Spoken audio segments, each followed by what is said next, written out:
Hello, I'm Arno Kissel, and this is Brandon Italian, and thank you for joining us for another B2BFAB install video.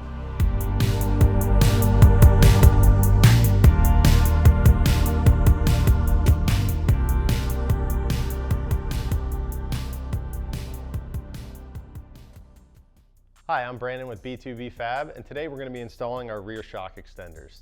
The rear shock extender kit is designed to add 2 inches to your rear shocks to compensate for the additional travel of your lift kit. Our rear shock extender kit includes 2 CNC Machine 303 stainless rear shock extenders, 2 OEM nuts, and a tube of thread locking compound. These are the tools that you're going to need for the install. Let's go ahead and get started. To begin, remove the 16mm bolts from the rear upper shock mount.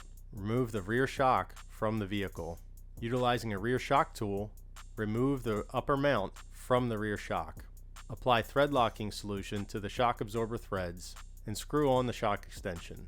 A piece of rubber hose and locking pliers can be used to hold the top portion of the shock rod to tighten to the shock extension. Do not exceed 18 foot-pounds. Take special care not to damage the shock rod. Damage to the finish could result in shock failure.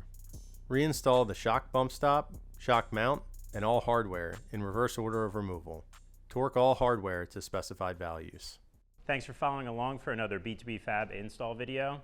Please feel free to like, comment, subscribe, and if you have any questions at all about anything you've seen here today or any of our products, please email us at sales@b2bfab.com.